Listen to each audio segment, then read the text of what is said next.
Yaurana Aronga et bienvenue dans Manava, votre émission Infoservice.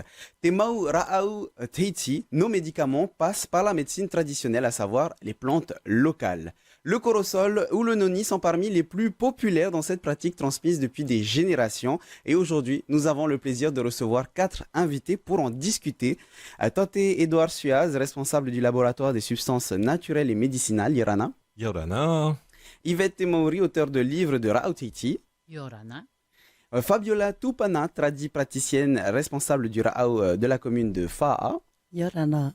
Et enfin, Jean-François Buteau, spécialiste en botanique polynésienne. Yaorana. Alors, je me tourne vers toi d'abord, Edouard. Tante Edouard Suez, tu es le responsable du laboratoire des substances naturelles et médicinales. C'est quoi vos missions principales? Alors, effectivement, il faut savoir au départ que nous sommes un laboratoire de chimie. Donc, nous nous intéressons aux questions de chimie autour des plantes, substances naturelles. Et nous développons au sein de ce laboratoire différentes thématiques, dont la thématique du Raau Teiti. La démarche que nous avons eue lorsqu'on m'a demandé, mais nos autorités politiques nous ont demandé de nous intéresser au Raau Teiti, la démarche que nous avons eue, c'est d'abord d'essayer de collecter toutes les plantes qui sont utilisées dans les Raau Teiti et les plantes qui sont particulièrement difficiles d'accès. Je pense qu'on y reviendra un peu plus tard dans cette émission. Ces plantes ayant perdu de leur intérêt, donc la médecine, la transmission de la connaissance de la médecine traditionnelle s'étant un peu estampée dans les générations qui viennent, les plantes vont disparaître de nos jardins et vont se retrouver au fond des vallées. Donc elles vont devenir de plus en plus difficiles d'accès parce qu'elles ont perdu de leur intérêt. Du coup, le programme que nous avons, c'est d'essayer de remettre en vigueur l'intérêt que pourraient avoir nos populations à ces plantes pour qu'elles puissent retrouver leur place dans les jardins. Est-ce que l'intérêt premier de l'Institut Louis Malardé, ou en tout cas de votre cellule, c'est de mieux comprendre le Raau Teiti?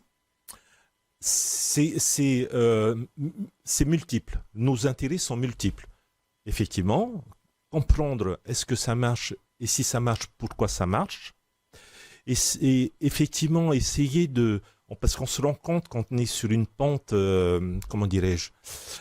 qui va tendre vers la disparition de ce savoir, nous essayons de le remettre en place, d'accord, en essayant de donner un apport scientifique à ces connaissances empiriques.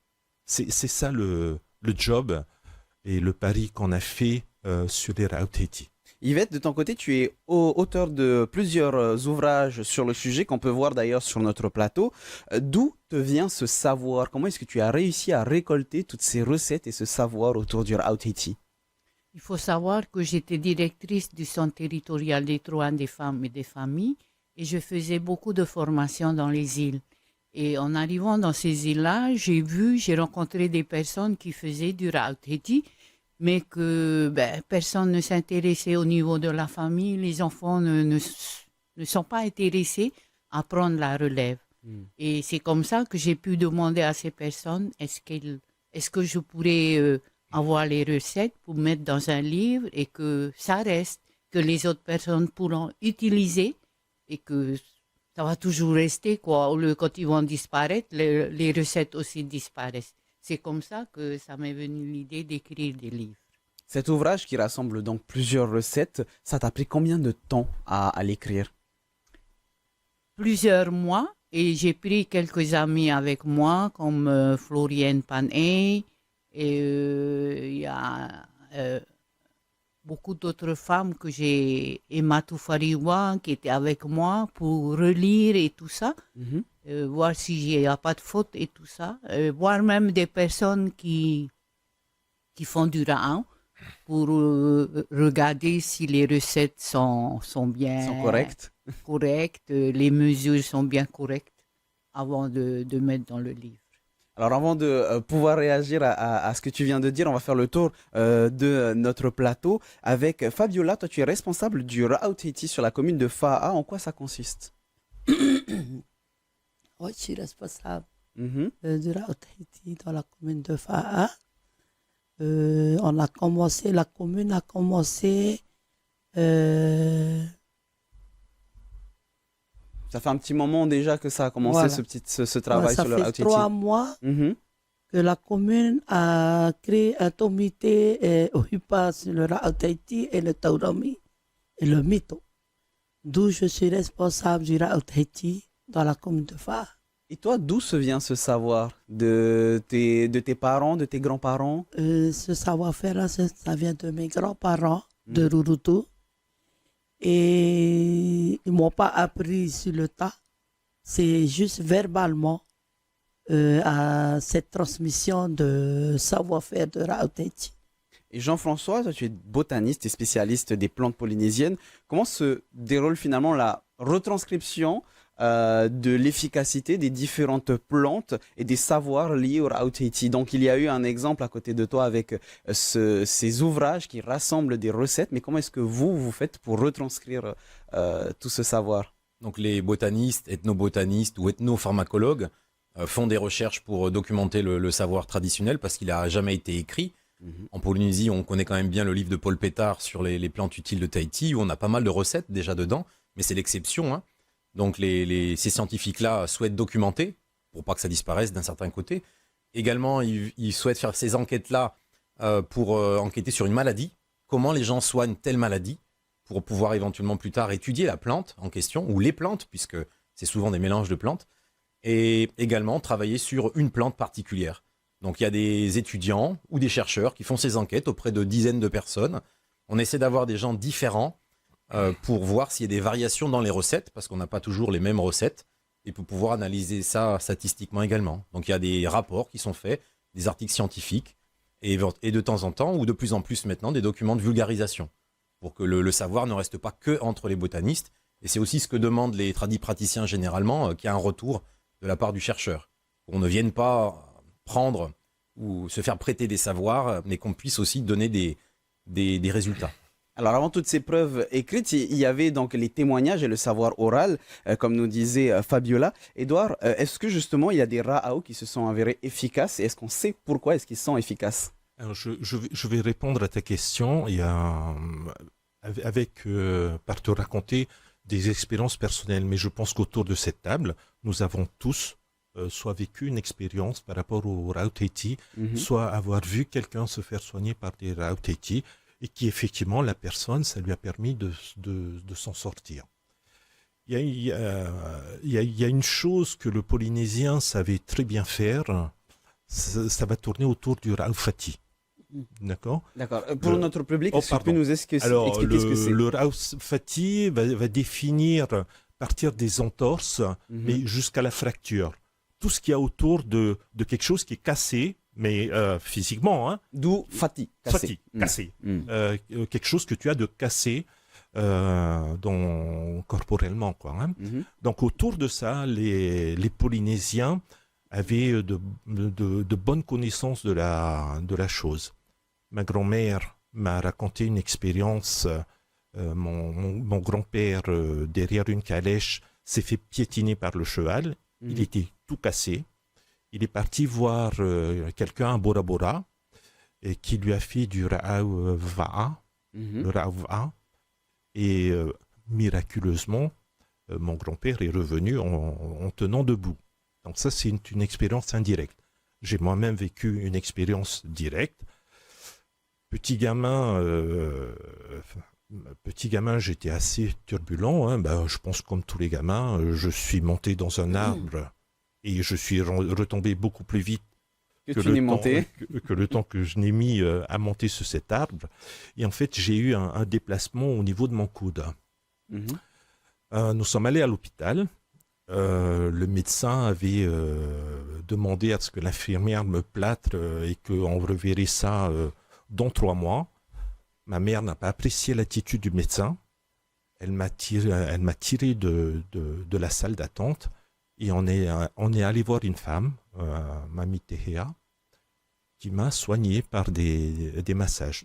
Donc ça, ce sont les différentes expériences que tout un chacun peut vivre. Et voilà. Mais est-ce que scientifiquement, il y a des preuves, des molécules qui sont dans les plantes et qui peuvent prouver que telle ou telle plante peut être bénéfique pour telle ou telle maladie, par exemple? Absolument, Mhm. absolument.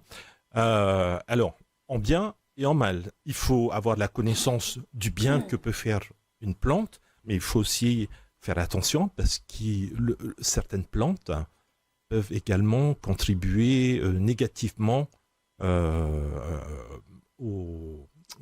ces pratiques. Hein. Donc il faut avoir une connaissance complète. Par rapport au bien que peut fournir une plante,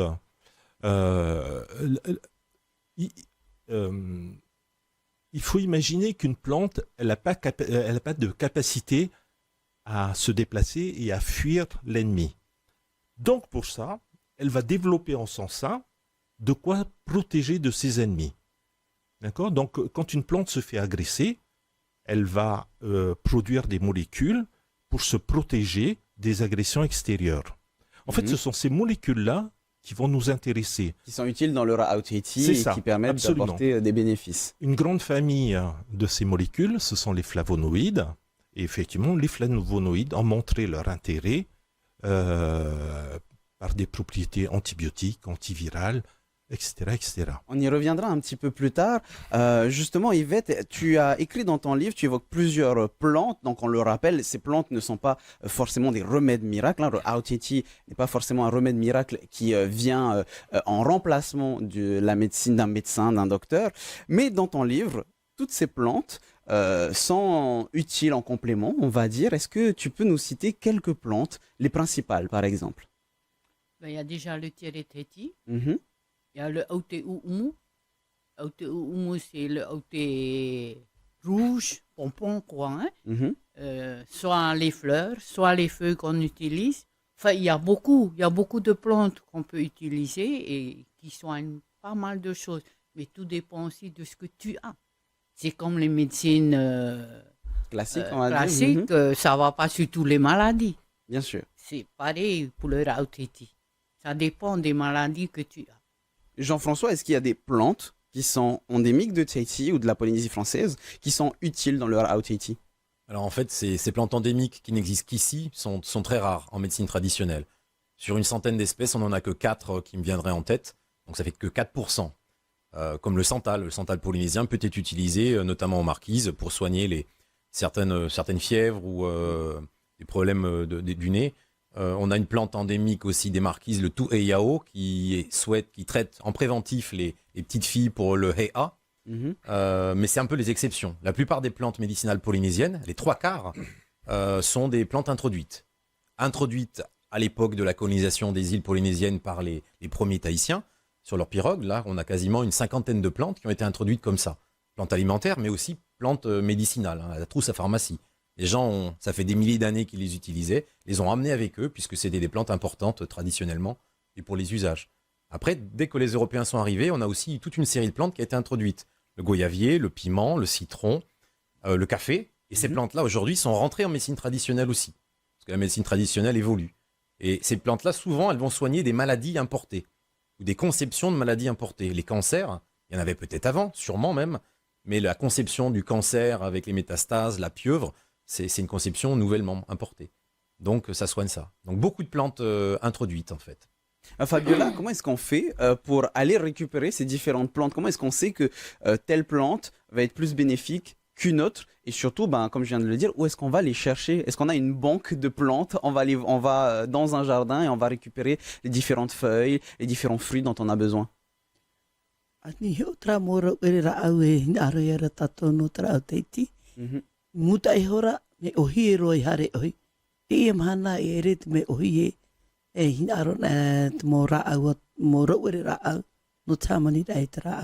Donc, pour traduire rapidement, c'est plus facile aujourd'hui d'avoir les différentes plantes dont tu as besoin pour les différents Ra'aut Haiti.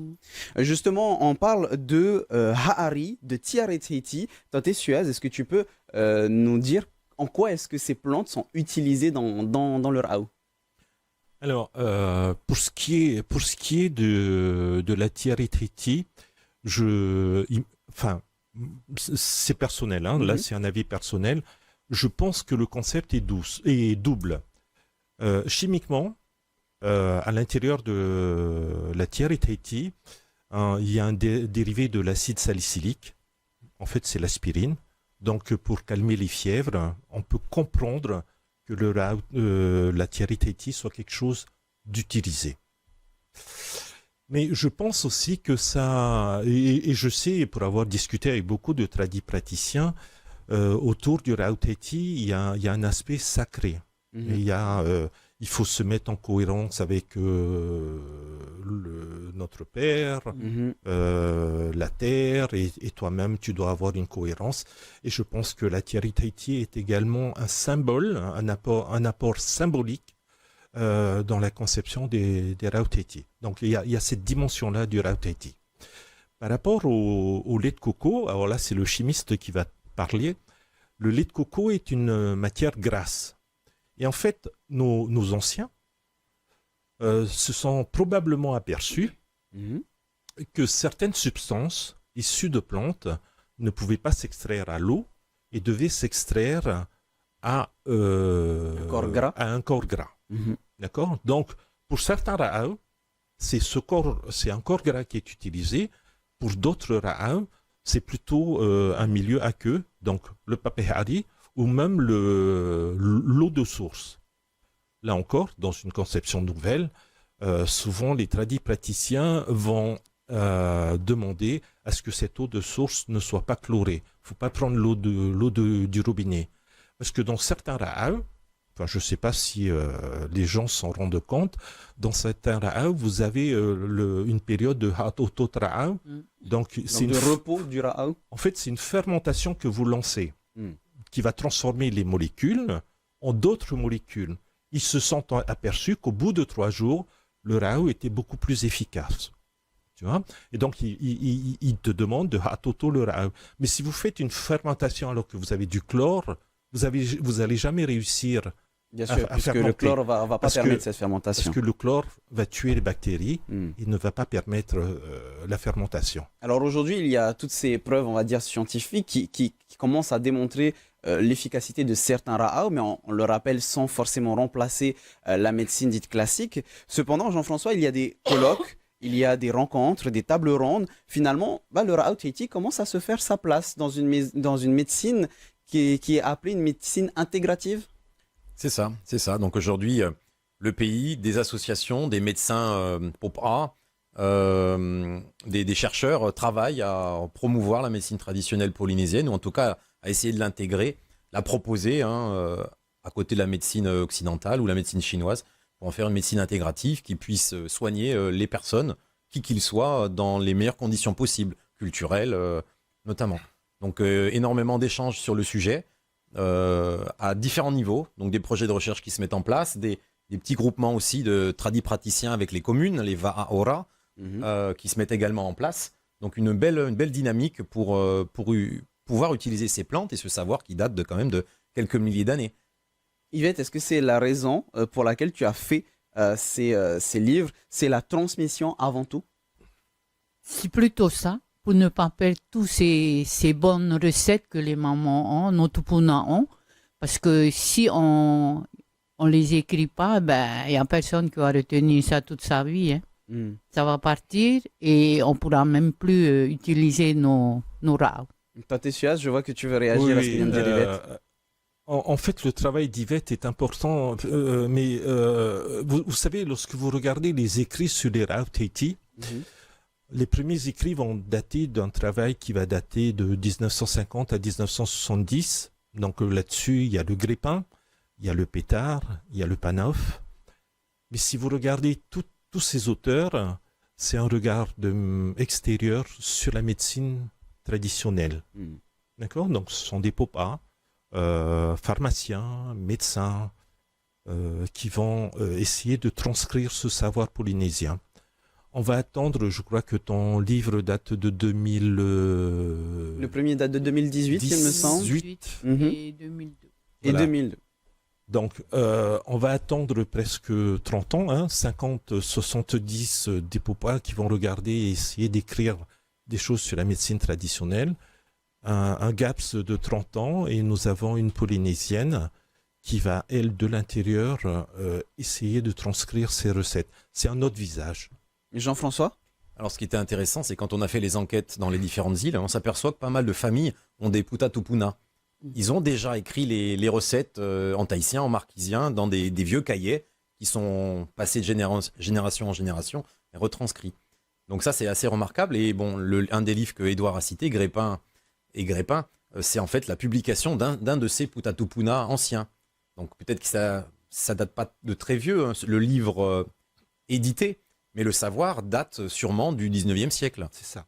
Donc on a encore des petites bibles comme ça à trouver avec les gens, s'ils sont d'accord de les prêter. Fabiola, toi tu es responsable du Ra'au Tahiti de la commune de Fa'a. Comment est-ce que tu fais aussi pour transmettre ce savoir? Est-ce que vous faites des ateliers? Est-ce que vous faites des stages, des immersions pour apprendre aux gens à faire du Ra'au Tahiti? Muri mai tra whaanhora hia tra tōmi te waa no te Ra'au Tahiti. A wa whaanho hia mai nā te uire te whaait i te rā. Hap i rā te mō wi api te hinaro. E hap i rātou te tupa i rei te Ra'au Tahiti. E i te toa rā, e te rau au te mō rau ere rāau no te whaohipa rā te parau no te Ra'au Tahiti. Yvette, dans la même idée, donc toi tu as écrit des livres, mais tu m'avais dit en préparant cette émission que tu n'étais pas une spécialiste du Ra'au Tahiti, tu avais vraiment réécrit les différentes recettes. Est-ce que toi tu apprends aussi en écrivant ces livres les différentes recettes et est-ce que tu les transmets aussi?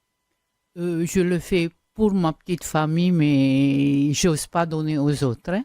Je leur dis, il y a un livre qui a été écrit, vous allez trouver le livre. Mais ce qui est intéressant, pour le moment, comme nous avons une fédération horticole, alors chaque année, on essaie de mettre dans les concours des jardins, des fleuristes, des plantes médicinales. On essaie que chacun replante, trouve. Surtout aujourd'hui, on trouve rarement ces plantes-là.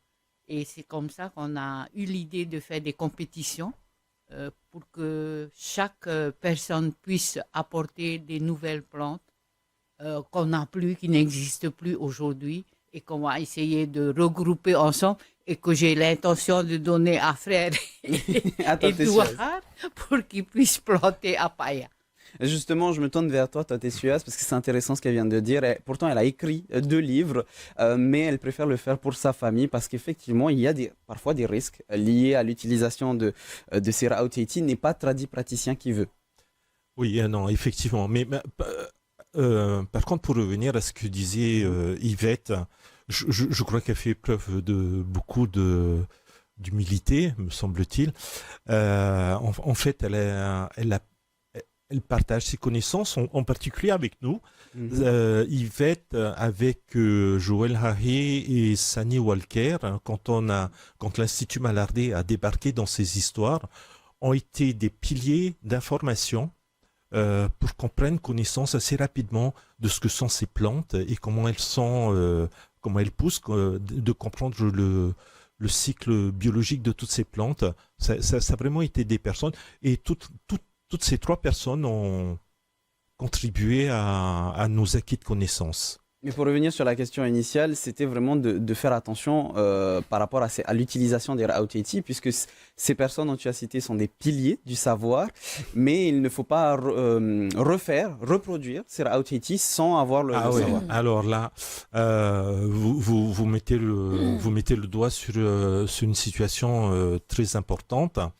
Je pense qu'une des dérives qu'a pu avoir les Ra'au Tahiti, c'est que je vais essayer d'imaginer mes propos. Monsieur X se fait soigner par un Tata Hamani Ra'au pour telle maladie. Et en fait, Monsieur Y a les mêmes symptômes que Monsieur X, mais c'est X qui va lui transmettre le savoir qu'il aura acquis de la personne initialement. Je pense que ça, c'est un peu l'histoire du facteur, vous savez, on se met tous en rang d'oignon, le premier dit une phrase, et on écoute celui qui a dit la dernière, et en fait, il y a une transformation de la phrase. C'est un peu ça le problème. Il faut remonter à la source, si ça vous arrive, vous remontez à la source, n'essayez pas de transmettre quelque chose que vous ne maîtrisez pas. Donc pour moi, c'est important. Il y a aussi dans cette même histoire nos posologies, c'est-à-dire que Mamie Yvette, en préparant l'émission, disait que quand on fait 2 initis, c'est pas 3. c'est de Initi. Tu vois? Donc, si on veut connaître les différentes recettes, directement se rapprocher des tradipraticiens C'est qui ça. ont ce savoir, C'est ça. des livres qui sont présents, par exemple, sur ce plateau. Et il faut aussi souligner, comme on l'a dit déjà durant cette émission, il est essentiel de voir le Ra'aoutaïti comme un complément et non pas en remplacement de la médecine moderne et pas non plus comme une solution miracle.